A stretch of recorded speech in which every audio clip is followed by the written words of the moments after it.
Thank you all of you for being here on what feels like the first week back at school. I think it's just apropos that I'm here with three wonderful panelists who sit in higher education. Before we begin, I'd just like to let you know that we're live streaming, so hello everybody online watching us. And C-SPAN is taping, and this will be aired later tonight on C-SPAN. So feel free to use social media. This is all open to the public. And let's get started. I'd like to start by introducing my colleagues, my co-panelists.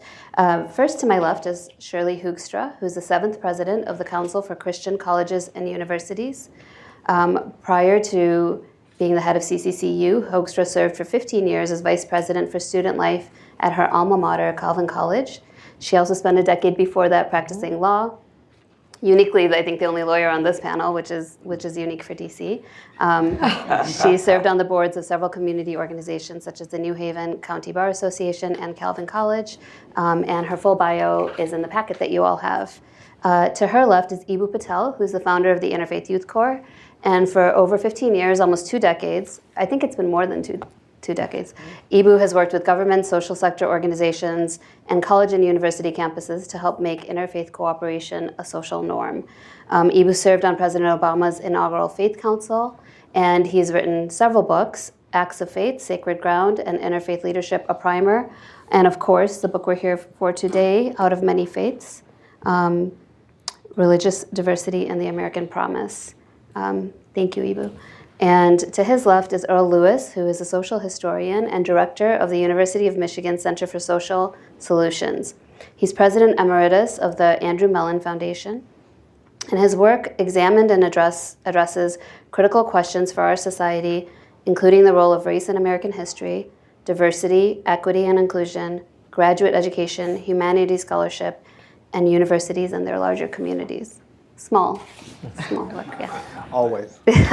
So any day kind of in DC, at Aspen, in DC, actually in this country, we're talking about bridging social divides. We talk about how we are divided as a country across many different lines, and what does it mean to be American, and how do we create bridges across divides? What we are going to focus on today is why religion? Why is it so important to bridge those divides across religion? And Eboo mentions in the book that the Founding Fathers got this right. But you also begin with positing if American democracy depends on the vibrancy of our civic life, and our civic life depends on, at least in part, of the contributions of religious communities, then it would seem self-evident that facilitating such participation is a compelling interest for American democracy. I think that's something all of us in the room can agree on, but I think that it's not a given. And I think what this book says is we might not get there.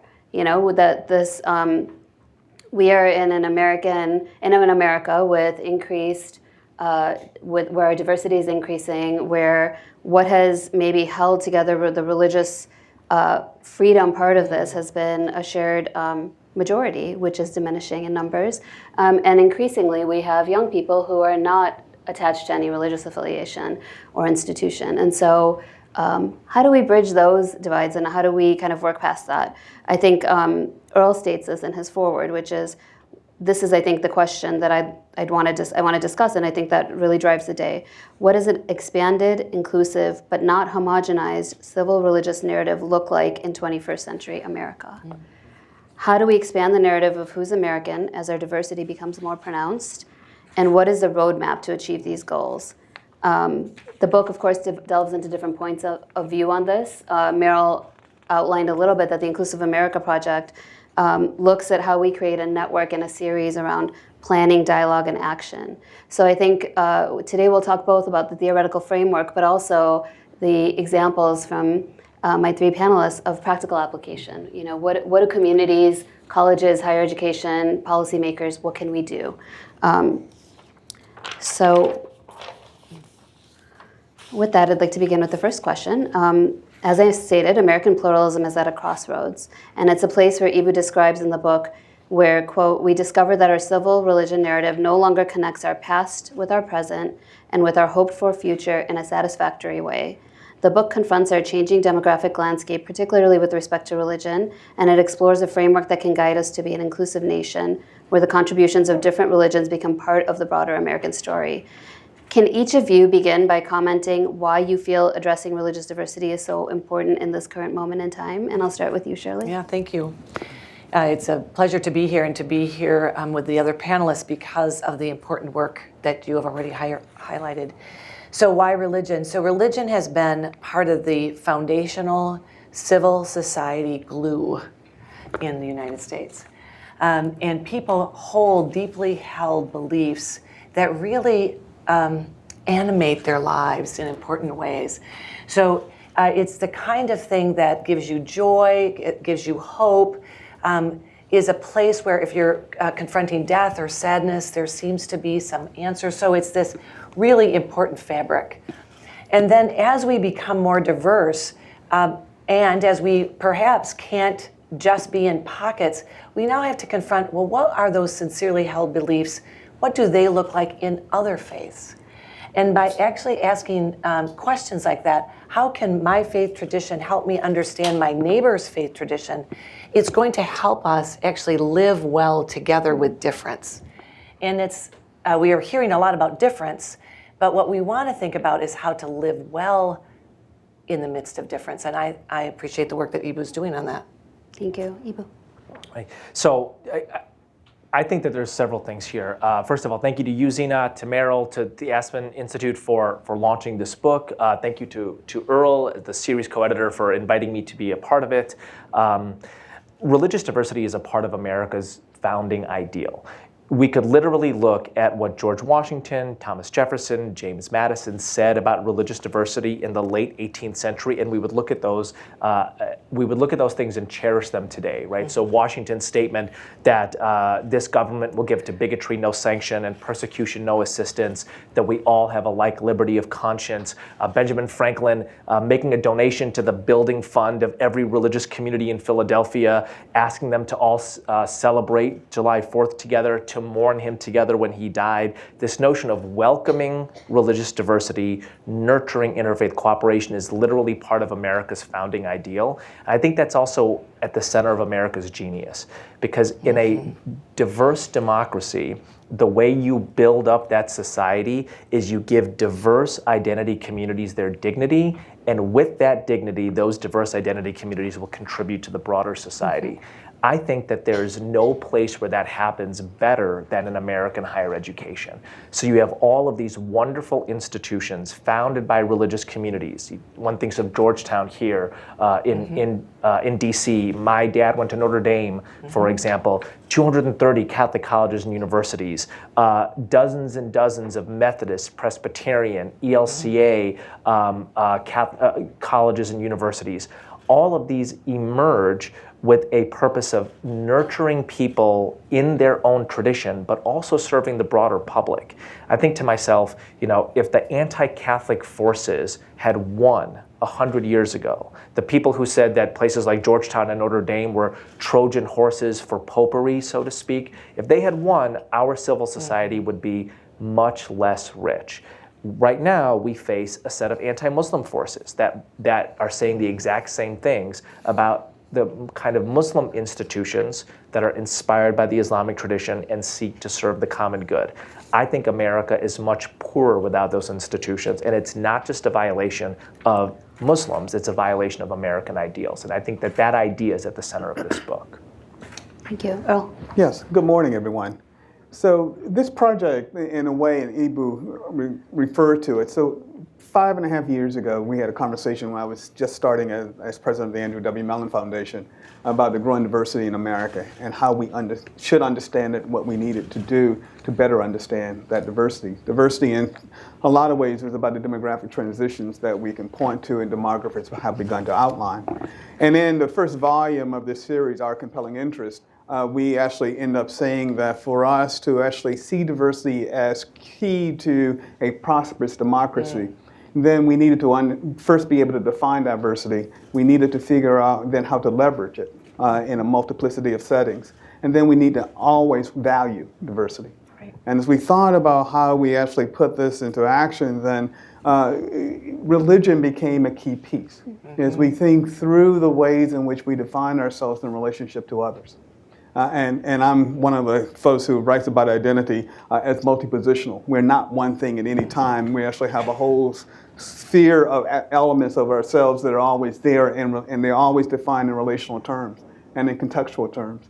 And religion is something that sometimes can be seen and understood, other times subsumed and not observed. And in a conversational way, as we work through the democratic project that is America, we needed to come back and investigate not only religion writ large, but the ways in which we value then the differences among us as a way to leverage then the best aspects of this project called the American experience. And for us, then the volume that Eboo has crafted and the others have added to is a way to open a question. It takes us back to a beginning, which is to say that in the formulation and the creation of the US, we had notions about America. And now we fast forward to a contemporary era where time is compressed, speed is of essence, a generation is 18 months rather than 25 years. And we cycle information so quickly that we don't have the opportunity to reflect and ask the question, so what is religion? What does it mean to be Muslim in America? Is this a new creation? No. I mean, as Eboo outlines, I mean, at least 25% has been estimated of the African peoples who were imported were of Islamic heritage and tradition.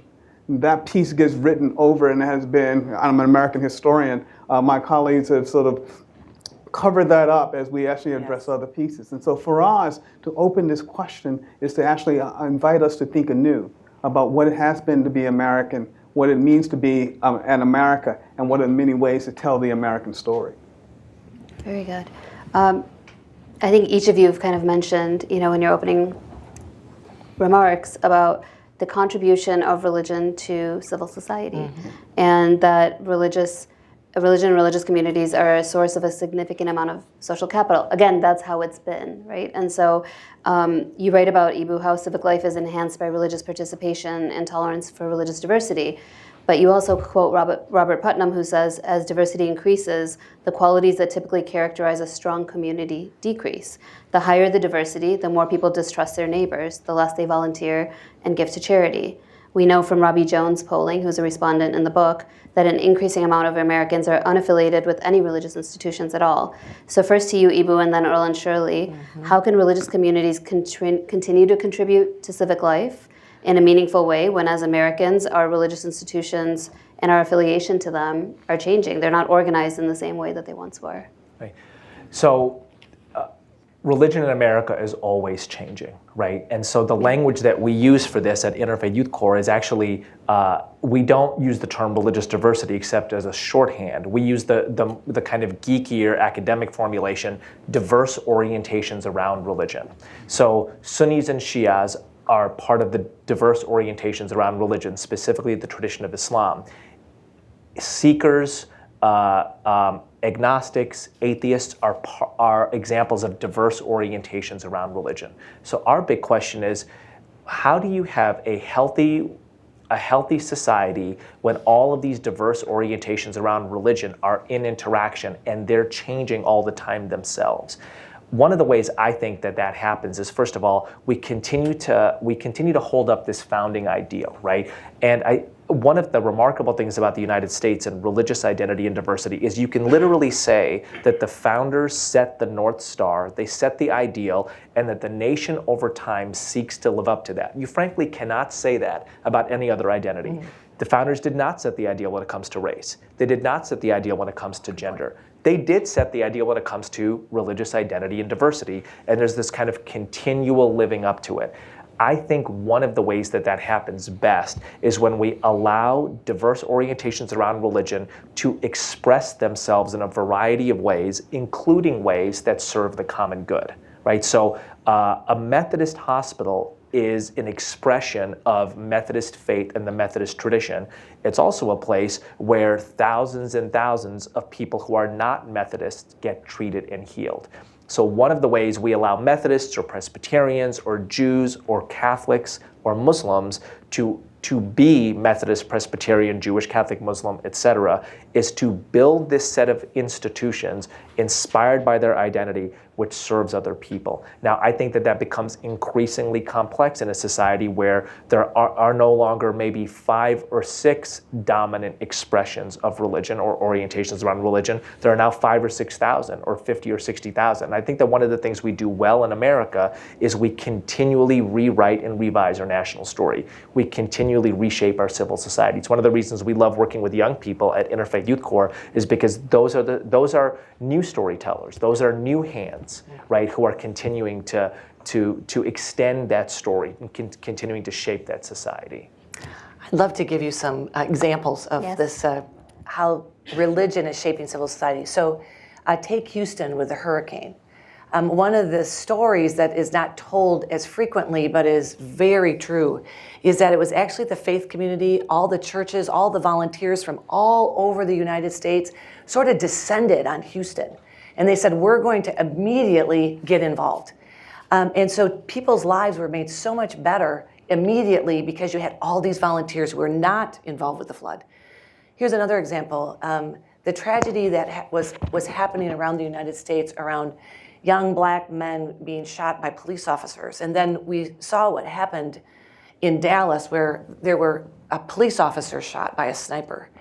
What immediately happened within 2 days of that, the mayor of Dallas called upon an African-American pastor and a white pastor who had been meeting together, I would say providentially, for the whole year before, to say, what if Ferguson came to Dallas? What would we do? And it did. And they were ready. And actually, what's not told very often, but the churches across the city organized to say what we're going to do immediately is gather together as diverse people around the common good, around faith, to see how we are going to work with the sorrow we're feeling about this whole thing. Lastly, Grand Rapids, Michigan. St. Mary's, to your point, is a wonderful hospital in Grand Rapids. They have other big, wonderful hospital systems, but it's at St. Mary's that are specifically organized and by mission funded for the homeless. In every single city, we have a huge homeless population. Who takes care of them in the emergency room? It is the Catholic hospitals who are actually seeing that as their mission. It's unsung, right? It's unsung, but it is so important to the fabric, our own well-being. It's almost invisible, but essential. So Earl, I ask you to respond, and also how do you make that explicit? Because I think those of us in the field, it's really difficult to sometimes articulate the value of religion in the public square. You know, I think part of it is that when you start looking at the numbers and ask the question, who's attending church, you end up talking about individuals. But what Shirley and Eboo both refer to is actually institutions. And that in some ways in communities across this nation and elsewhere, institutions still remain viable vehicles for effective community change. And so you began to see it. An example, you can talk about the churches, but let's start with universities and colleges, right? And so I was at one point in my life the provost at Emory University in Atlanta. And my colleague, Jim Wagner, who was the president, used to always stand up in front of a group of students and he said, you can't be lazy in anything. And that includes being a lazy atheist. And that is, we at Emory will force you to ask questions about all of your beliefs and your assumptions.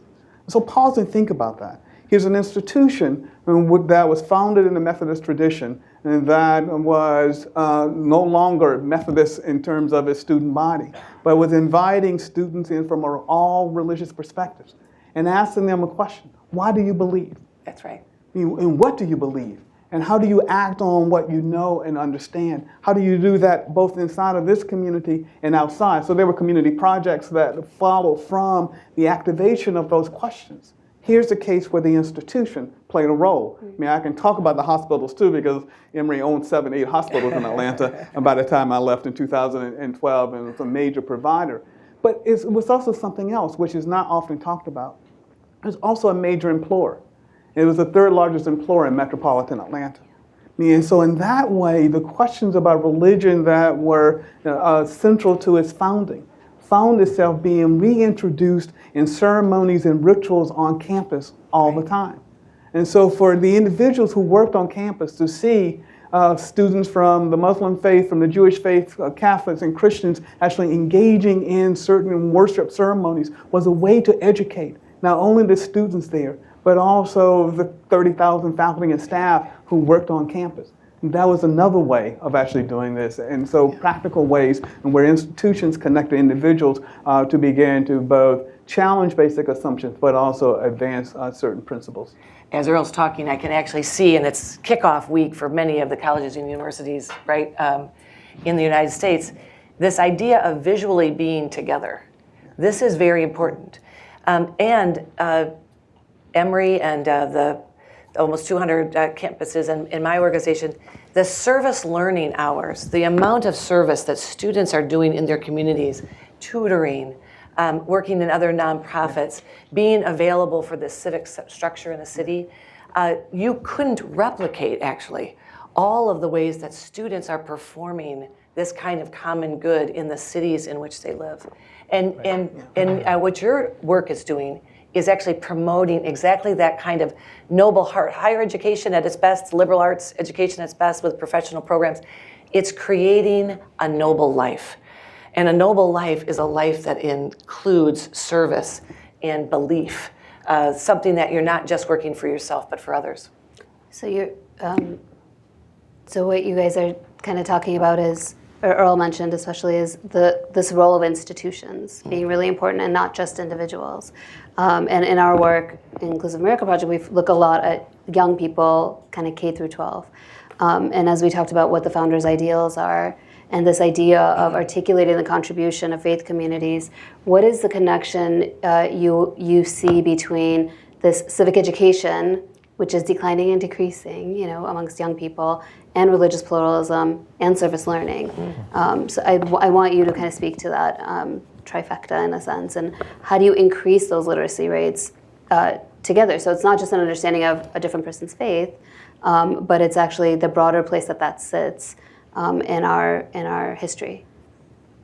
Any one of you can take that. So I'd like to take that in two dimensions. One is the civil society dimension, and maybe a click up from service learning. It's the ways in which the kind of civic contributions are essential to our social well-being. And I want to take Houston for a moment. So Houston, after Harvey, my wife's got sisters who live in Houston, and one of them commented to me that there's been more interfaith cooperation in Houston in the 3 months after Harvey than there were in the previous 30 years, right? And it's interesting to consider, if you work for the Red Cross and you're in Houston and a hurricane hits, if you don't have the interfaith leadership and literacy skills to organize gurdwaras, temples, synagogues, mosques, Catholic and evangelical churches, etc., with federal government and state and local government, you just can't do your job well, right? So when a university, a CIC college, a CCCU college, a Catholic college or university, when it facilitates interfaith service projects for 19-year-olds, it is in part a noble life. It is in part what that college or university ought to be doing. It's also in part preparation for civic leadership and for professional competence, right? Can you imagine being a healthcare provider in a hospital system where, like, literally on any given 10 or 12-hour shift, you are encountering a dozen different orientations around religion with life or death consequences? Different religious interpretations literally have different definitions of death. If you are a healthcare provider and you don't know that, you just can't do your job well. You'll be offensive. You'll be offensive, right? So the way that it is remarkable, actually, that in a nation that is the world's first religiously diverse democracy, in which religious freedom, religious diversity are part of the founding ideal, that we lack that kind of interfaith literacy and leadership, that we haven't woven it in to our education and higher ed systems, especially, needs to be fixed. Let us say, I like to be an optimist, let's just say it needs to be fixed. The second thing that I want to just highlight is, just because the founders set a North Star ideal when it comes to religious freedom and welcoming religious diversity. And speaking of interfaith cooperation, doesn't mean that ideal falls from heaven into Idaho, right? Or into Nebraska or Illinois or New York, right? A signature part of the American project is that people, citizens, work to make things happen here. And I think one of the great stories about this, which was part of my research for this book, one of the great stories is the term Judeo-Christian nation. One of the things I like to joke about when I go to college campuses is, when the Pilgrims arrived and they dusted off Plymouth Rock, they saw etched in Plymouth Rock the term Judeo-Christian nation. And I have a bunch of bright 19-year-olds going like, wow. And I'm like, that's a joke actually, right? So where does the term come from? Right. Where does the term come from, right? The fact is, it's a made-up term. Judeo-Christian is not a theological term.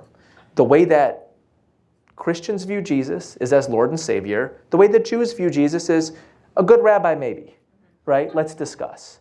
It's not a particularly historically accurate term because it's not like Jews fared well in Christian lands for centuries. So where does it come from? It is a response by civic leaders in the 1930s to the anti-Catholic, anti-Semitic, and anti-Black KKK efforts of the 1920s. A group of people in 1928 forms an organization called the NCCJ, the National Conference on Christians and Jews, where they say, we can't have a KKK nation that's excluding the contributions of Catholics and Jews, and that is discriminating so violently against them. And they not only create a whole set of civic efforts, like tri-faith dialogues across the country, they also invent a term called Judeo-Christian nation that has become so part of the national DNA that we forget that it was invented. So clearly, part of what I'm doing in this book is saying, at a time of really ugly Islamophobia, does it actually, in my kind of American optimism, present us with an opportunity? Does the response to that Islamophobia, the recentering of American ideals, the flexing of the muscles of civic nation and healthy religiously diverse democracy, does that in fact define America for the next 50 or 100 years? And that's my hope. And can I ask you a follow-up question to that? Sure. Which is that, maybe just looking around the room, many of us in this room, or some of us in the room at least, wouldn't fit under the Judeo-Christian framework. And that, religious pluralism in America reveals that the acceptance of religious diversity has always been tangled with perceptions of race. Mm-hmm. And in the past, the American solution has been to kind of stretch this idea of whiteness and broaden the definition of whiteness. I think the Judeo-Christian framework is a good example of that, rather than to deal with the problem of racism head on. I'd like you to speak to the connections you see between the fields of the work of religious pluralism and racial equity, and then how do we address race and racism as a part of the conversation on religious pluralism? The latter part of that question could take us another 2 years, but let me start. I think more than yeah. Let me start. As Eboo was talking, I was thinking back. I was born in the segregated South in 1955. Went to segregated schools until I was in the 10th grade. So I'm part of what I refer to as a transitional generation. The first group of kids who actually in mass desegregated schools. I left Virginia and went coastal Virginia and went to western Minnesota in 1974. And so Fargo, North Dakota was the closest big city. And I'm now the chairman of the board of this small liberal arts college, Concordia College in Moorhead, Minnesota. And so I can remember going back, and this is how race and religion began to connect. I was raised Christian, grew up in a Presbyterian household, and found myself at a Lutheran church school. And I didn't know anything about Lutherans. I really didn't. In fact, I remember coming home after the first semester and going through the yellow pages to see if there were any Lutheran churches in Norfolk, because I had never seen one. And I realized in some ways I had driven by one for all my life, but had never noticed it because it was outside the orbit of my world. And it says something about the nature of American life, right? America today is actually, ironically, more segregated today than it was in the 1970s by almost all sociological measures. And so we find ourselves then coming back to colleges and universities and the military doing something that we don't do anywhere else, is how do we introduce people to one another? And so we end up with two institutions that socialize the majority of 18-year-olds, the military or colleges and universities. It's the first time they meet someone who's different, who didn't live in their zip code, who didn't have their range of experiences. And so if you sort of think about that, the race problem is embedded in the ways in which we actually have constructed lived communities. And the religion problem is embedded in the ways we've constructed lived communities. Because if we begin to map zip codes all across the United States and see where people live and with whom they interact in the majority fashion, you find they don't get to know one another. So we create new spaces and places for them to have those encounters. And sometimes they do so in ways that garner attention on Monday morning because they have conflict as they're expressing themselves in different ways. And other times they actually learn to live and experience one another in new ways. Race is the American story, right? I mean, we helped to create it. I'm also happen to be this year the president of the Organization of American Historians, and as I remind my colleagues, 400 years ago in 2019, so we're approaching the 400th anniversary, the first 19 folks of African descent were imported into colonial Jamestown. With that moment, we introduced the political economy of slavery. The political economy of slavery endured for 60% of what we think of as the history of the United States. It was the ways in which we actually organized ourselves. It was the ways in which people garnered wealth. It was the ways in which we created a different civic myth about the nation, about who was in and who was out. And in some ways, as we come back to dealing with the stories and the new myths about how we begin to include, we're forced to interrogate those old myths as well. And I think as we talk about pluralism and religion, we find ourselves having to ask the question, why do some stories actually exist and coexist in ways? And I'll end with one, and Eboo's heard this before. I end with an encounter. So in July of 2016, my brother and I were sitting at our house in Virginia Beach, and one of our neighbors went by. And it was the 4th of July, and they had an American flag flying up high. But they had a Confederate flag flying below. And so you had the juxtaposition on the 4th of July of two versions of an American story. They're in symbolic form. And my brother, who's an engineer, leaned over to me and says, "You think they get the irony?" And I said, "No, let's wave." So we waved at our neighbors, and they waved back. Because in some ways, the boundaries of community said that a gesture of kindness should be returned with a gesture of kindness. But in there was another story. It's a story about who gets to claim what version of America. And is one subsumed by the other. And it's that part that's actually at the heart of even as we talk about our religious diversity as well. Yes, absolutely. Whose version of America gets to be claimed, and is one subsumed by the other. Right. And Eboo, you spend so much of the book beautifully demonstrating the Muslim community, the Muslim Ummah, as we call it, and examples, derived from friends of ours and people we've seen do work. But you also kind of talk about both the racism directed towards the Muslim community, but maybe also within the Muslim community. And you obviously talk about Cordoba House and have different examples. Can you speak a little bit to the evolution of the Muslim community as you've been a part of it, but also how do you extrapolate kind of what's happening right now with the Muslim American community as a broader case study or an example for America, and what's instructive within that? Because I think there's some interesting trends that you kind of try to tease out in the book. Right. So one of the chapters in the book is called the American Ummah and the Era of Islamophobia, and part of what I'm trying to do in this chapter is get a sense of I believe, partially because it's accurate and partially because I'm an optimist, that people's response to ugliness becomes the defining character of the next generation. It's not the ugliness itself, it's the response to that ugliness, right? And so how are Muslims responding to Islamophobia? how is American Islamophobia reshaping American Islam, particularly in ways that I consider somewhat positive. So one way is that for the first generation of when immigrant Muslims came, largely after 1965, right?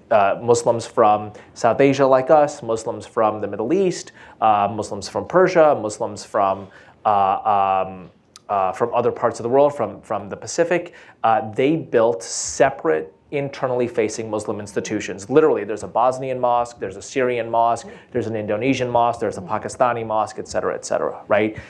And they principally understand Muslim identity as things that are done in private, orienting around piety, right? And they pay literally no attention to the African American Muslim experience. In fact, in some ways, they define themselves in contrast to it. So what happens after 9/11 and in the era of Islamophobia? You realize that you need each other, and that you're not just an Indonesian Muslim or a Pakistani Muslim or a Syrian Muslim or a Saudi Muslim or an Indian Muslim, you are an American Muslim, and that you didn't just arrive in 1967 after the Immigration and Naturalization Act, that there have been Arabic prayers in this country probably from the time that those first slaves arrived. And so the whole narrative reshapes. And you start to say, we've been here for 400 years. And honestly, the most generous people in this whole story are black Muslims who are like, you ignored us for the 60 years that you've been here, and now you want to say you are the latest chapter in our story? I guess we've been generous for a few centuries now. We'll be generous to you too, right? So the story of Muslims in America isn't just an immigrant story that's 60 years old. It's an American story that's 400 years old. It includes Muhammad Ali. It includes Kareem Abdul-Jabbar. It includes Mos Def. It includes all of these major figures, largely from the African American community and tradition, and it is not ethnically split anymore, right? I think a final thing here is it does not only principally orient around piety. It also orients around contribution, right? So it used to be that the first question that was asked when somebody claimed a Muslim identity was, do you pray 5 times a day? At least in somebody's mind, right? There are now multiple categories for how to express one's Muslim identity, including, are you a civil rights lawyer helping mosques establish themselves? So I'll just end with a quick story. You know, my wife, who is a progressive Muslim, whose principal expression of Islam is not piety, although she's still devout, right? She's a civil rights attorney inspired by her Muslim faith, and she was asked by a very conservative mosque foundation that did not get zoning in a Chicago suburb because of religious discrimination. She was asked by a conservative mosque foundation to defend them in court, right? So here is a mosque that my wife would not pray at because the space for women's prayer is so small, and probably would not want her to pray at because her expression of being a Muslim woman is not something that they want their 11-year-old girls to see.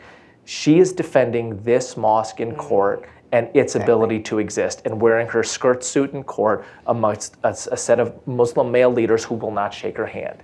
That's American Islam, right? That cooperation, we disagree on some things, and we recognize that we need to work together on a whole set of other things within an American framework.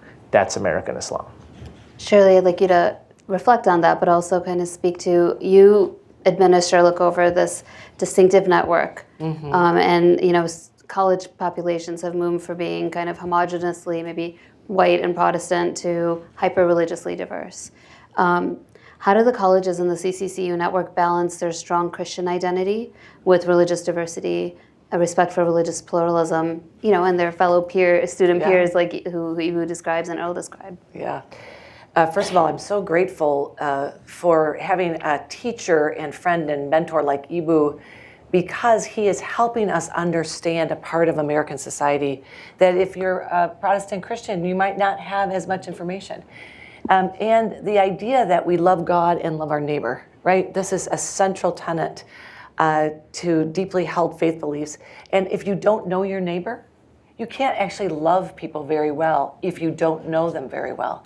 I don't think it's by accident that God in his sovereignty is asking us to be in closer proximity to the things that are most different, because he really wants us to love him and love our neighbor well, and it gives us this opportunity. And so on college campuses, the ones that I represent, and the private institutions that are, and other faith-based institutions that are represented across the American landscape, you see, when you know what you believe, you actually are not as afraid of picking up and examining something that may have some similarities, but it's different. And so we've done some NESE, it's a national survey, and they found that faith-based colleges, and the ones that we've looked at are ours, actually have more diversity conversations in a classroom than not. Some people think that it's sort of a brainwashing, but it's really not. It's the idea that you know what you believe, and John Inezzo says this in Confident Pluralism, you know what you believe, and therefore you can confidently understand what other people believe. Now, also what we are finding on the American education landscape is Muslim families, devout Muslim families, are actually looking to faith-based colleges, because what they find for their student is that they understand that this would be taken seriously for them. And in fact, Baylor University has a high degree of Muslim students in their institution because they are willing to take seriously this love of the text, this love of God. And so their student actually has an easier experience, even though it's not the predominant faith history. Do either of you want to comment on that, Earl? No, I'll wait. There are things to say. I'm thinking about kind of this thing that I'll put out there, which is, you know, whose stories get told, and how does that become part of the larger narrative? And you know, when you're in this field, I think we talk a lot about terms and definitions, and what terms do we use, and what does religious pluralism even mean? Is interfaith sexy or interesting enough to, you know, get lay people on board or engaged with it? And so kind of when we talk about this new national narrative, and is it Lori Patton, you know, who talks a lot about like our myths, our big myths, and the big stories that we want to see ourselves as a part of. I actually think that's really important, and I think, you know, some of the Muslims that you mentioned in the book are important because they're also first generation, you know, traversing a path where they're the first people in policy, but they become an archetype that people can look to. Eboo Patel is an interfaith leader, Keith Ellison as a member of Congress, so on and so forth. How do we do that work of making sure that these kind of diverse stories and narratives do become part of the national narrative? We, in our clutch before this, talked a little bit about John McCain's funeral. How does that bridging happen? You know, and fully understanding Meryl's point earlier, which this is a generational thing. This is not going to happen, you know, in the next 2 to 5 years. How do we begin to start using that aspirational vocabulary language and incorporate those stories once we know what they are? Right. Let me jump in, because when there is some religious discrimination that happens in America, if there is Muslim discrimination that happens in America, Christians need to be the first to defend Muslims and other faiths. And when a Muslim leader like Eboo says, you know what, it's important to have religious diversity in higher education, this matters, right? So this pluralism means that you need to have allies who are willing to stand up for popular and unpopular beliefs, because they believe in this foundational belief of religious diversity. Go back to colleges and universities. In some ways, we started with the diversity framework, and we glided over those institutions and inclusion as the other part. And so what does it mean then to have an institution that was founded with one faith tradition, but that has invited in others? And so how do they find their way into those institutions and do so comfortably?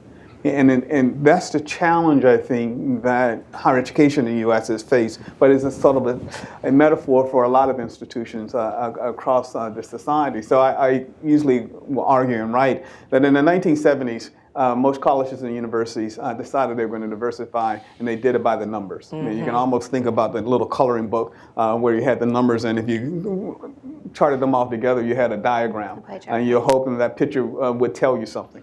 Well, we did that too. We brought people by the numbers and assumed if we brought them in, then everyone would benefit from being there. But we didn't ask the second question, which was, how should the institution change as we bring in different people?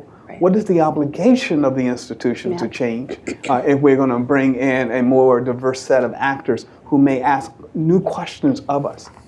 And so if you go back, and certainly at small liberal arts colleges, but also at major universities too, you see this ebb and flow between the 1970s and the 1980s into the 1990s. By the late 2000s and early teens of this century, students began to ask then a different set of questions of the institutions. It's not just a question about inclusion, but then there's a question about equity too. And so what does it mean for me to actually have a space and a place that now not only I can call my own, but I actually feel comfortable in? And can I then, what does it mean for me to check someone else? And how do I negotiate those boundaries between what your right should be and what my privileges should be inside of these institutions? And it's a living matter on the ground, where religion is at one part of that. I mean, how do then, if you have a tradition, Eboo in his book starts with the story of his father and going to Notre Dame football games. And since I'm a University of Michigan guy, we have a conversation that we have later on today about last weekend. But there's this way of which then, what does it mean to believe that that team is your team as well as it is someone else's team? I mean, how do you claim that institution as your institution? His father had an answer to that question in his time and day. This generation of students have different versions of that question, searching for new answers to how do I claim this place? And will this place claim me? And can I change this place? And does this place want to be changed? And I think that as we talk about religion, particularly on college campuses, the institutions have to stand back and ask, okay, are we willing to be co-partners in an exercise in social change? Otherwise, if we think that the number of folks attending registered religious bodies is on a decline, if we can't spark in individuals on campuses in some sense of believing that the institution can change, that number may continue to decline. So Earl has said this exactly right, the guest versus host, right? Are you at home? You know, are you an owner of that institution? Are you always a guest? And we talk about innovation in higher education all the time, and it's absolutely necessary, but the innovation is not going to just be classroom curriculum. It's going to be innovation around these big questions of civic knowledge. It's going to be what do we need today around those things? What do we need to know about religion? I would think that our secular institutions, higher education institutions, should not actually push religious conversation away, but actually, because the whole world is struggling around religious conflict. And who's going to be the best diplomats? Who's going to be the best State Department people? Who's going to be the best international ambassadors if you don't understand religion? And so the innovation has to be there. And the story of Canada recently, they got it wrong. They did not allow Trinity Western University to open up a law school out of a faith-based university because they said, no, we're going to homogenize things. And they actually, the Supreme Court of Canada said, no, you may not open your law school unless you change some of your religious principles. That's a mistake. It thinned out the Canadian civil society. And the United States has to be really on guard about that. We've got to be more engaged with each other and more equipped to do what I'm going to call civility in its best form. And you talk a lot about civility. So Eboo, the last comment is yours before we move to Q&A. Sure. So I want to return to the heart of the original question, which is the power of a national narrative, and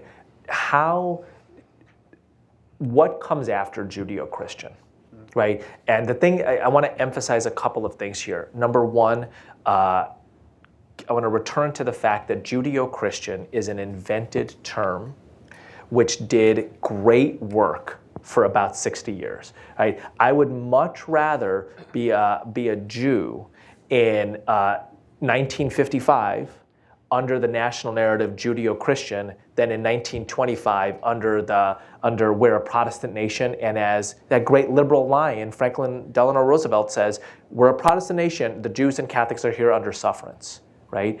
So just think about how much of an improvement the term Judeo-Christian is, that new narrative. And now with significant communities of Muslims, of Buddhists, of Jains, of Sikhs, of Hindus, of atheists, agnostics, and seekers, the term Judeo-Christian has run its course. We should honor its place, and we should ask the question, what's the next step, right? Absolutely. So the way I think to myself is we're an interfaith nation.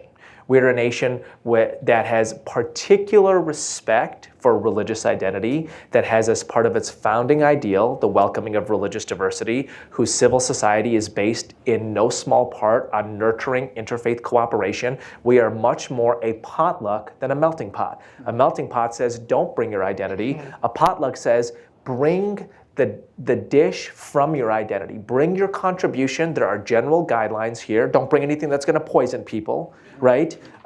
Try to bring things that are generally going to fit together on this table. But if everybody brings hummus, the potluck doesn't go well, right? The potluck is a lot more interesting when we welcome the contributions of a variety of communities. Equally. And the more, in some ways, the better. Now, that doesn't mean arrangements don't have to happen and there aren't some guidelines, but what happens in a potluck, right? You taste surprising food, fusions emerge, palates expand. That's I'm how. I'm going to describe a potluck like this the next time I met one. Yeah. Because that's a Food beautiful analogies never get old when you're talking about interfaith. I stay up at night thinking of new analogies. So. We're going to move into Q&A, and Marnie and Allison have handheld mics. We're going to do a little switch, and I want to say two things before that. One is that because of the very generous donation of the El Hebri Foundation, these books don't need to be purchased today. They're being given away, so they'll be on a table outside as you're leaving. Our report, which came out earlier this year called Pluralism in Peril, is also going to be available outside, also for free. If you want Eboo to sign your book, he's happy to do it. He's not going to sit and sign, but he's happy to do it. He wants to have conversations with people. Meryl, I'd ask you to come up here, and I'm going to go behind the podium so you can be part of our Q&A. Oh, and my foot has fallen asleep. And I'm holding my mic. Okay. Okay. Yes, the woman in the blue dress, Marnie. Thank you. This is principally for Earl, but anybody can answer. Can you introduce yourself and your affiliation? Sorry. My name is Aubrey. I'm with the Episcopal Church Office of Government Relations. So what would you say to educational institutions that are dealing with this pushback from students to find, in a variety of ways, not just inclusion, but equity? Sure. You start with a little humility, as usually I would say. As a former dean and provost, and let alone a faculty member, I'm reminded that students at 18 or 19 should want to create a better world. And in fact, we as a society are worse off if our young people never want to improve things. And so if you start with that as a sort of operational assumption or first principle, and then you ask the questions, what are they asking? It's not that you actually always agree. You sometimes challenge, and I certainly have a history in many roles of challenging students who would come into my office and demanding that I do A, B, C, or D. But I also listened to them because I wanted them to believe they could be the architects of the future we all hope to imagine. And if you start with that as the second principle, they are the architects of the future we hope to imagine. Then you began to put together then the building pieces here for your institution. And if leaders can actually start there with a first and second and maybe go to a third principle, which is a living and dynamic institution is one that's always changing. And it's one that's actually trying to deal with the tension between continuity and change.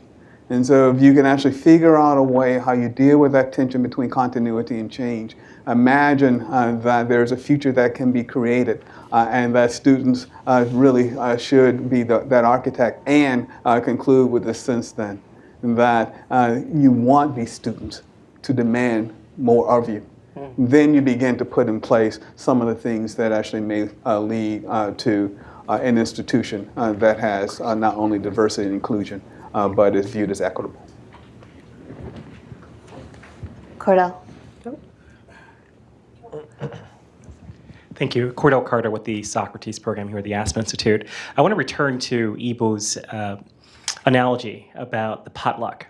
I have an 11-year-old, so I'm reliving my previous 42 years through the eyes of a little person, and we have a lot of uncomfortable conversations about religion.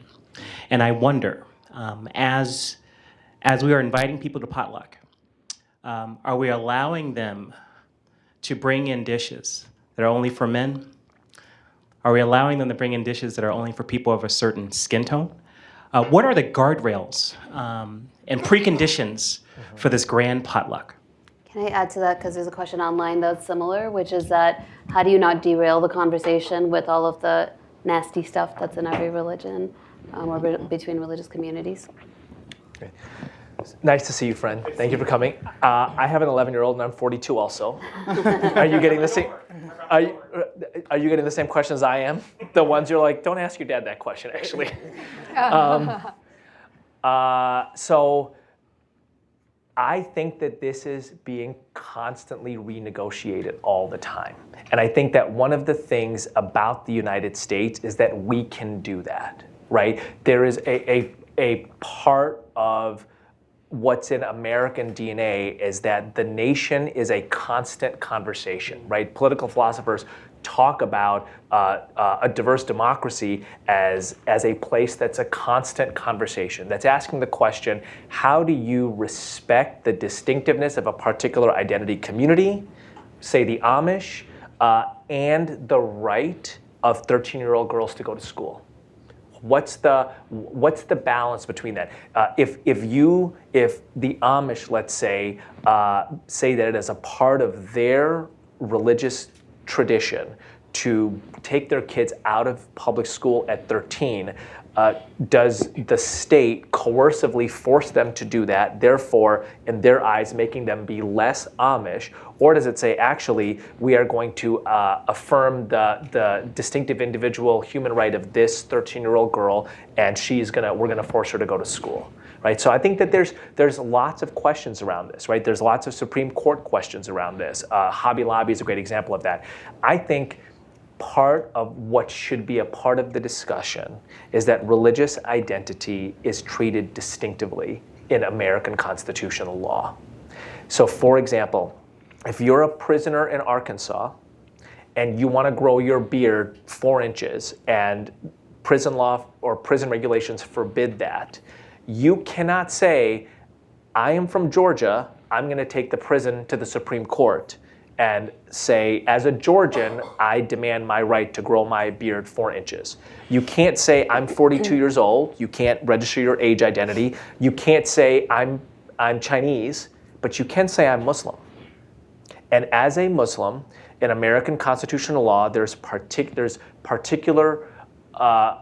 sensitivity, preference, privilege for religious identities. And there is a wider berth for those identities. How wide is that berth? I'm not sure, right? I think that's constantly being renegotiated. I don't think religious identity is more important than other identities, race, gender, sexuality, geography, class, but I don't think it's less important either. So we are renegotiating this right now, and I just think we should celebrate that. There's all kinds of challenges and problems, but wouldn't you rather be a nation that can have conversations every demographic shift, every economic shift, and say, who are we now, rather than one that says, actually, we were formed 500 years ago, and this is who we're going to be forever. I'd rather be renegotiating all the time. Meryl, do you have anything? Yeah, well, there's the tolerance-intolerance divide is one of the most difficult problems we're facing. And intolerance is on the rise in this country. And the rule of law model should not be sympathetic to intolerance, yet we have to find a way to make peace with people of strong religious values. The problem that I'm seeing right now is the vigor of the intolerance narrative and how it seems to be propagated through online forums and through proponents who have a megaphone right now.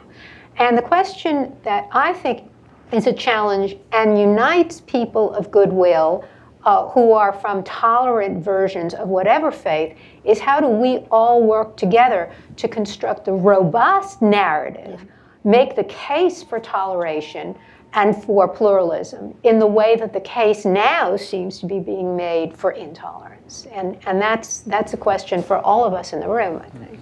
Yeah. Yes, lots of hands up here in the front row, blue dress. Thank you. Sabrina Dent from the Religious Freedom Center. Nice to see you, Sabrina. Good to see you, too. So you mentioned, Eboo, that there's great power to having this national narrative. But at the same time, Dr. Lewis raised awareness on, like, whose America, can be claimed in terms of the narrative. So I'm wondering if there should be a shift in language to say national narratives, because there are some things that are not accepted. So when I think about in the work that we do in terms of religious liberty, that we advocate for religious liberty, but there is that narrative where you think of the enslaved who were not able to practice religious freedom. Also in the work that we do about civil dialogue, is to really have those conversations and seek understanding. So where are the spaces in which this is happening outside of colleges and universities, and how are colleges and universities really addressing this issue? Because there are some people that are not ready to accept the real narrative. Earl, and then we can go that way. Okay. I was about to bounce to Shirley and then come the other way. I think there have always been narratives, plural rather than singular, and in fact, I would argue there have been conflicting narratives about who's America. And in some ways, my story of the two flags is a symbolic illustration of these conflicting narratives about who's America and how do we claim them.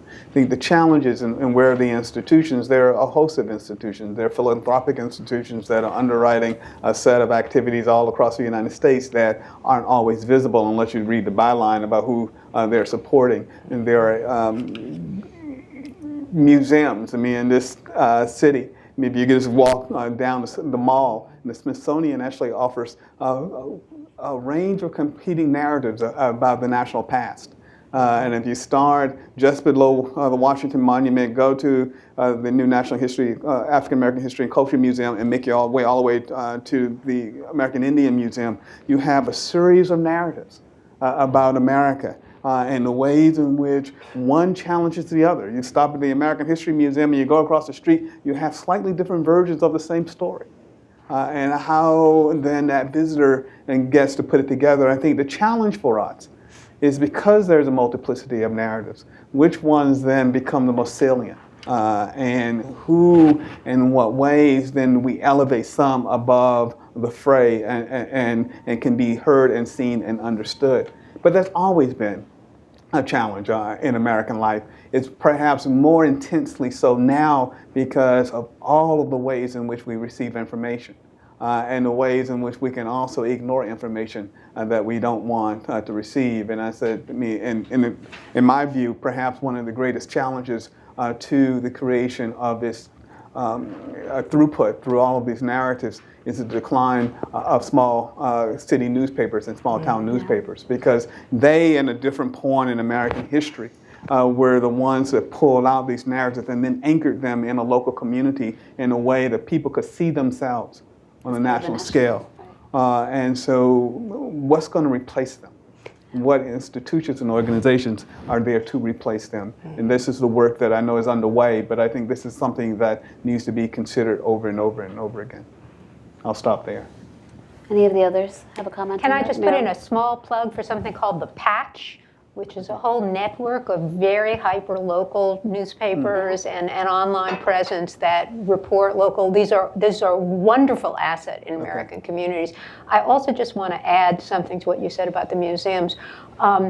So small gestures can mean an enormous amount. I was recently at the new Museum of the American Revolution in Philadelphia, and there is one small thing. It's a locket in Arabic that was recovered from one of the original sites, and very, very early. And just that one moment for somebody who's paying attention just opens an aperture on a whole other, what we've been talking about, what Eboo's been talking about, an aperture on a whole thing. So it's just one small moment in thousands in the museum that opens that aperture. Very good. Yes. My name is Victor Ghalib Beg. Interfaith has been an intense corner of my life, and I really appreciate your presence here. Just want to point out that the landscape for Muslim Americans started after the Iranian Revolution. 9/11 is more recent thing. I just finished writing my own socio-political interfaith memoir, Our Muslim Neighbors. I just want to comment on something that Eboo said about Judeo-Christian, and then I'll ask my question. I built a mosque in Bloomfield Hills. That was before 9/11, and the title of that mosque, I still have a copy of it, of that property, said no non-Gentiles, no Gentiles or non-Gentiles or people of color can build on that property, and a mosque stands on it today.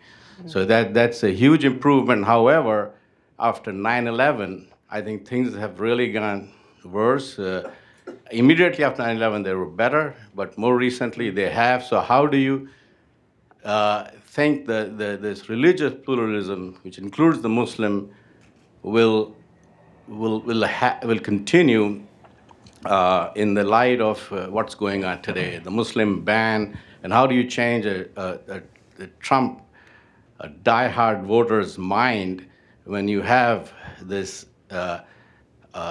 hundreds of thousands, millions being spent on Islamophobia? All you need to do is to read the report Fear Inc.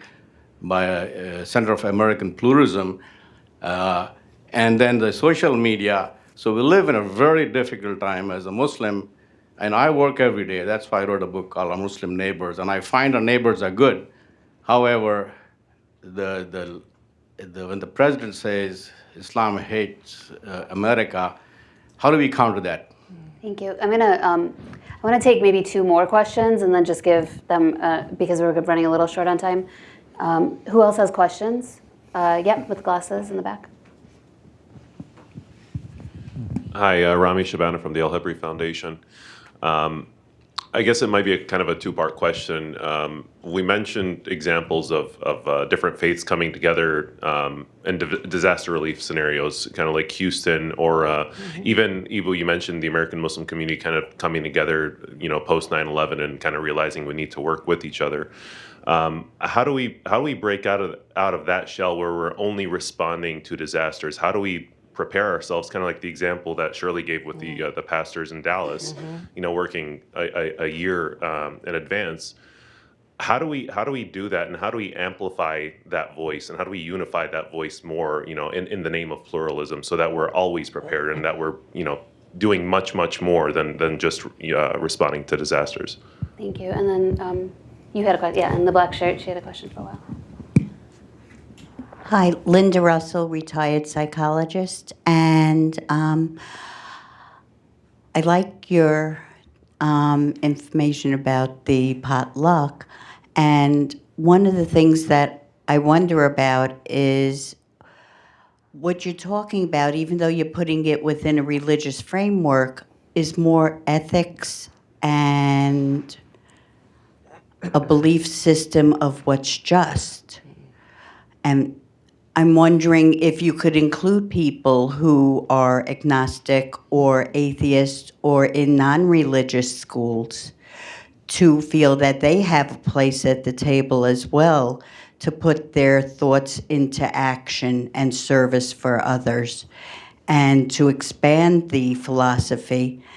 And another thing that was said, I remember when I was in one of the schools, one of my colleagues said, I have to talk to you, close the door, because they were having a new curriculum called Teaching Tolerance in the schools. And she said, I have to tell you, I don't want to be tolerated. I want to be respected. And it's the equal level. You don't want to be a guest to the table. You want to belong at the table, regardless of what stories you hold to believe. And I'm just wondering about your opinion in terms of expanding that definition to spirituality and ethics. Thank you. So the first question is, how do we address kind of increasing Islamophobia, particularly when it's been politicized?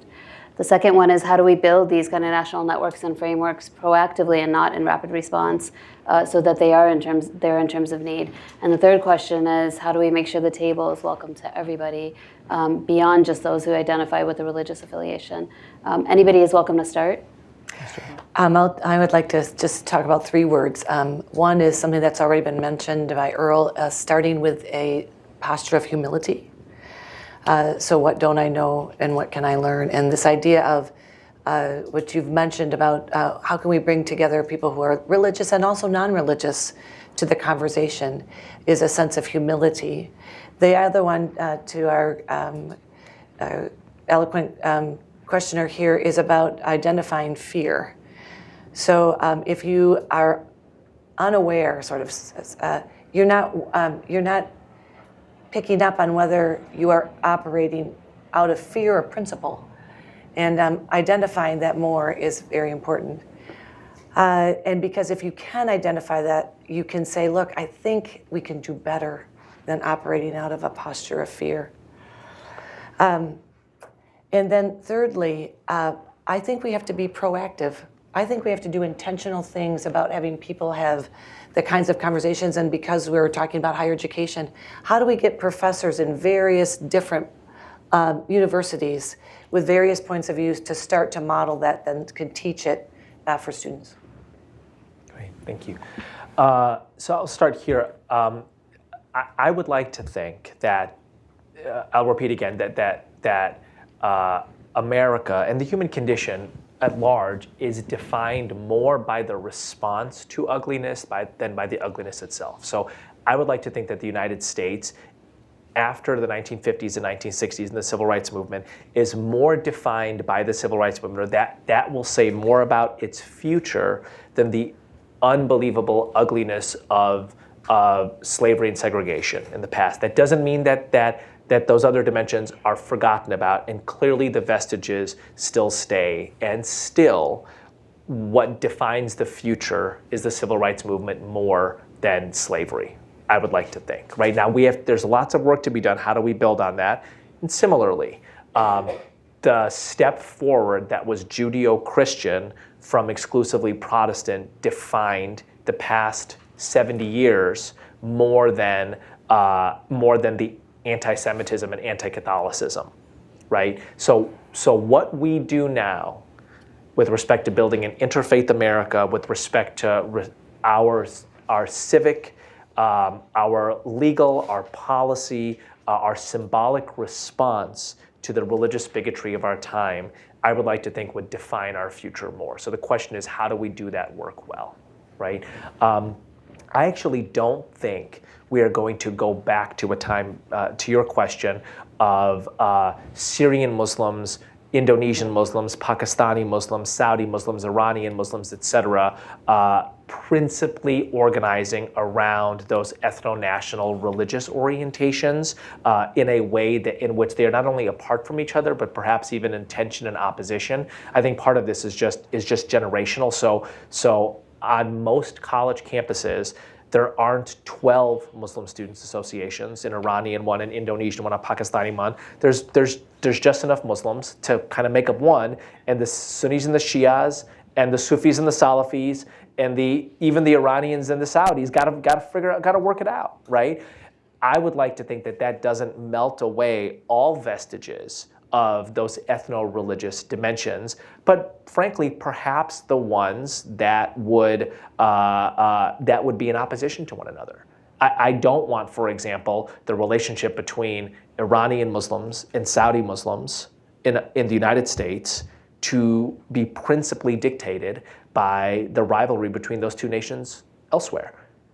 I would like their relationship to be principally dictated by what it means for them to be Iranian American, Saudi American students on college campuses here, how they continue to connect to Islam and their ethno-religious heritage, and how they work together to serve the common good. So I think that this is in part the story of America, the potluck, so to speak, is it's the renegotiation within these various communities that happen with Catholics, that happen with the Jews, and that's now happening with Muslims. Finally, I think that the highest dignity a nation offers its citizens is the opportunity to contribute. Right? That you bring your dish to the American potluck, right? And that's when I've spent enough time in India, in Kenya, in South Africa. I studied in Britain for 3.5 years, and my conclusion is that it's this patch of earth called America that I have the best chance to shape. Even though there's prejudice against my skin color, even though some people look at my name and they're like, is that really American? Even though my religious community has to fight to establish its houses of worship, this nation gives me the best chance to contribute, right? And so I think that that's remarkable, and I think that every generation of Americans gets to ask the question, how do we write the next chapter of the American project? And that's part of what we're doing here.